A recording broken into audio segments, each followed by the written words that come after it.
Yabo singeneni ku hot topic yethu yanamhlanje lalelani. Hi 326 Express. I am a lady Arimakore 71 years, staying with my child Mukomana and wife. I lost my husband last year.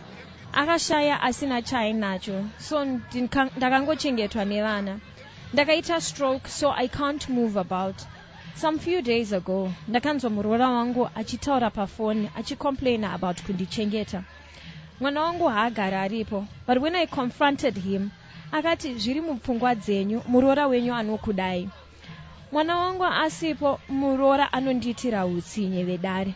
Pamwe pacho ndogona kutonyimwa chikafu, ndogona kuswera zuva rese ndisina kugeza. Asi aripo, mwana wangu, she treats me very well. She will give me meals, she will take care of me, even kutondigira ma gifts.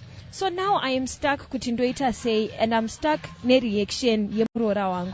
How can I show mwana wangu kuti murora handibate zvakanaka? Of which ndiye ega mwana wangu mukomana mupenyu, vamwe vese vakashaya. Please help vedare. Iyo hot topic yetu yanamhlanje. Well, courtesy of Hamilton Insurance, # reliable, honest insurers. So, Amayava, but vakataurira mwana wavo asikuva believer. Yes. Kuti vari kumistreatwa, and also a call yavakanzwa that she overheard, I think, of the murora wacho, of the daughter-in-law achitaura nesomeone else kuti inini mama and panapa. Yes. And then antomborega kuvapa chikafu. Right. But kana mwana wavo aripo anovaitira. Yes. Pavakaudza mwana wacho akati chii? Mwana wavo akati zviri mupfungwa dzenyu. Mama munodiwa panapa. Munodiwa murora wenyu anokudai wani munozviziva. Of which this one is the last, is the only surviving child that she has. All right. I don't know, we've got reactions, but I'm not sure if people then heard a hot topic about panapa. I've got a lady here. Hot topic yedu amai vari kuchengetwa nemwana. Murora akatoti nounza mama kumba. Anditika mama vauya.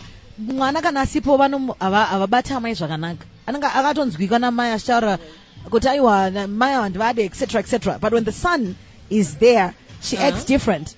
And then mai vaudza mwana akauti handisi kubatwa zvakanaka zvikanzi it's all in your hand. Apa is the only son. Apa havana kuenda. What then to do? What do you think she can do? Donna, amai ndimai ndozvandingataura. Murora anofanira kungobata mai ava samai. But asikuvabata zvakanaka then.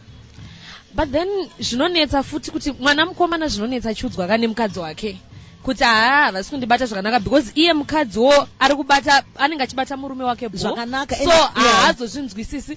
But what we know muchivanhu kunonzi vanhu vakadzi vairi havagari under one roof.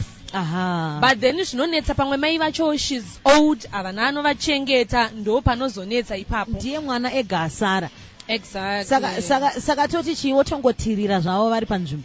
Vochiita sei because mwana anenge asiri kunzwisisa unless pakaitawo munhu anenge avaudzawo, but manje panogona kunge pasina munhu anokwanisa kuvaudza, saka zvinonetsa. Okay.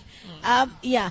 And then, do you know what I suggest, Saki? And then I think ngaameke sure kuti arecorda murora achiita zvaari kuita. And then she can replay. It's an era of technology. That's true. Replay mai vachita achitaura masaramusa ake waya. Yes, we do have a contribution on our WhatsApp platform 0772162651. If possible, I think dai mama vatsvaga hama yavo inowanira iye mwana wavo dai aibvuma kuuya unannounced. But mwana anenge akaputirwa, mwana ari kuziva because you see the nyaya yacho murora ndeyakatoti mama ngavauye. So then the son would not think there's a problem with the mom staying in the house. And also mwana anenge achitreata mai zvakanaka kana mwana aripo. Okay, we've got voice notes and also we've got a gentleman here. Would you believe your mom telling you kuti mukadzi wako akakuudzawo kuti uyana mai vako pamba is mistreating her? I think to a certain extent ngatozvibelieve yo because ndiamai vangu vakandizvara. Why would she lie? Why ungachindinyeberere but apa pakatoipapo. Amai vari kusara vachimistitwa nemurora akati zvinizvo ngavauye. You know what I mean? Yeah. And then she's telling her son, and then the son is saying, mama, I think it's all in your head. But he's the only surviving son and child. What to do then?